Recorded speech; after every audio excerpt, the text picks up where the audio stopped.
اعوذ باللہ من الشیطان الرجیم بسم اللہ الرحمن الرحیم. ڈیئر اسٹوڈنٹس، ٹیچرز اور تمام آج کی اس بات کو سننے والے، میں آپ سب کے لیے ایک پیغام لے کر آیا ہوں. سب سے پہلے تو 12 ربیع الاول کا مہینہ بھی ہے اور اس کے ساتھ ساتھ سپتمبر بھی ہے. 6 سپتمبر پاکستان کی فتوحات کا دن بھی ہے. ہم سب کو اللہ تعالیٰ نے مسلمان بنایا. اس حوالے سے ہم سب شکر گزار ہیں کہ اللہ تعالیٰ نے ہمیں اسلام جیسی نعمت سے سرفراز فرمایا. اللہ تعالیٰ نے ہمیں نعمت دی، ہمیں اس کی قدر کرنی چاہیے. ہمیں یہ جو اسلام ہے یہ ایسے ہی ہے جیسے پلیٹ میں رکھ کر مل گیا ہو، کیونکہ ہم لوگ مسلمان ماں کی گود میں پیدا ہوئے ہیں. ہمیں شاید اتنی قدر نہیں ہے جتنی اس کو ہو کہ جو بعد میں مسلمان ہو رہا ہے. ہمارے پیارے پیغمبر حضرت محمد صلی اللہ علیہ وآلہ وسلم، نبی آخر الزماں صلی اللہ علیہ وآلہ وسلم، ہماری جانیں ان پہ قربان. ہمیں اگر اپنی زندگی کو بہتر گزارنا ہے تو میرے خیال میں نبی پاک صلی اللہ علیہ وآلہ وسلم کی سیرت سے بڑھ کر ہمیں کہیں سے کوئی راستہ نہیں ملے گا. کوئی پیغام نہیں مل سکتا کسی اور کتاب سے، کسی اور لٹریچر سے، کسی اور صحافی سے کبھی بھی نہیں مل سکتا.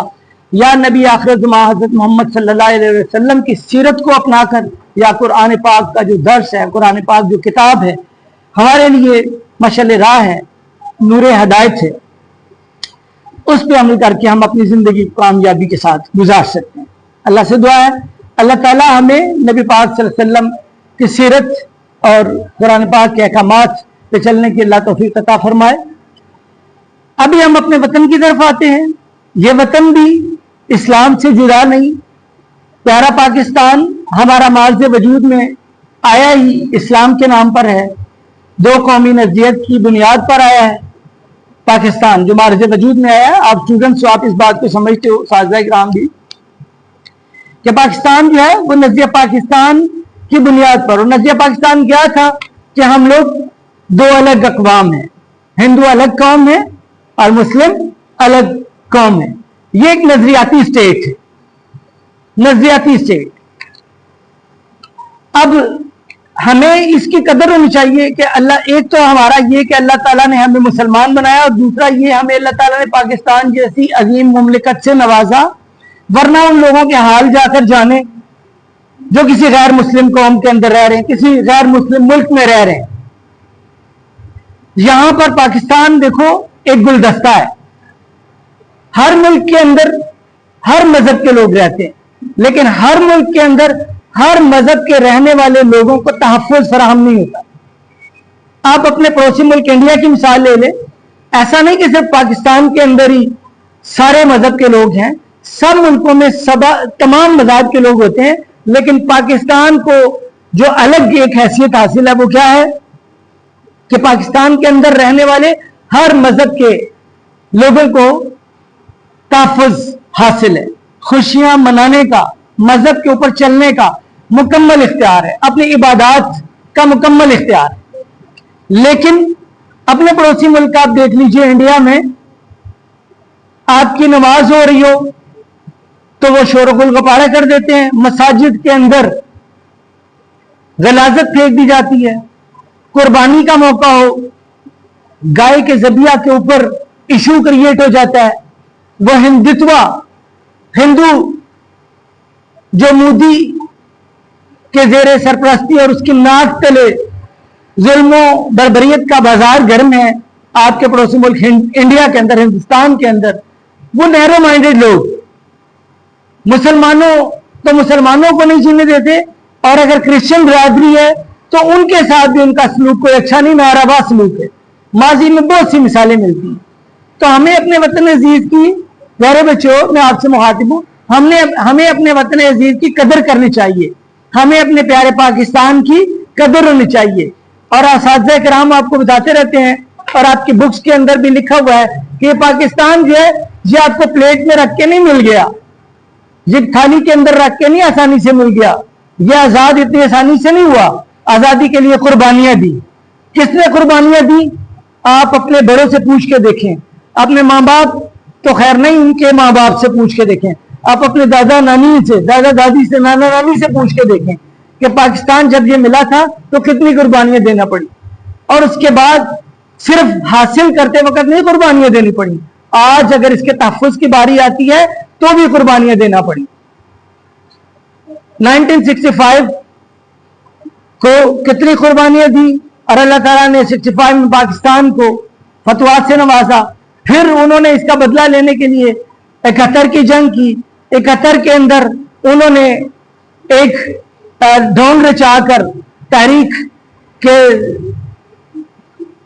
ناک تلے یا تحریک کے زور پر بنگلہ دیش, ہمارا جو مشرقی پاکستان, ہمارا بازو, اس کو الگ کر دیا.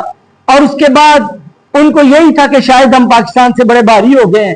کارگل کی جنگ میں ان کو شکست ہوئی, لیکن اس کو پھر مینوپولیٹ کر کے الگ سے اس کو پیش کرنے کی کوشش کی گئی. لیکن چڑھتے سورج کی طرح یہ 10 مئی 2025 کو جو فتح تھی, پوری دنیا نے اس فتح کو دیکھا اور پاکستان کا پرچم اللہ تعالیٰ نے بلند کیا.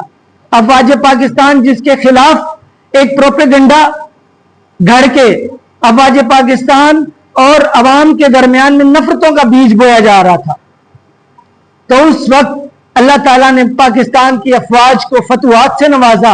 اور 10 مئی, آج آپ کہہ سکتے ہو کہ ہم نے یہ 10 مئی 2025 کو ہونے والی جنگ اپنی آنکھوں سے دیکھی ہے. آپ نے ٹیلی ویژن پہ بھی دیکھا, آپ نے سنا, اور آپ کا سر کیا فخر سے بلند نہیں ہوا؟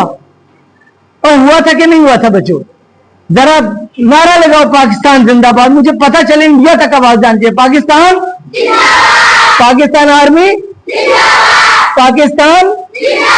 اب آپ نے پاکستان زندہ باد نہیں بلکہ کہنا ہے ہمارے جو chief of army staff general Asim Munir صاحب کا نعرہ ہے نا, پاکستان ہمیشہ زندہ باد. یہ نعرہ لگا, پاکستان, پاکستان, پاکستان.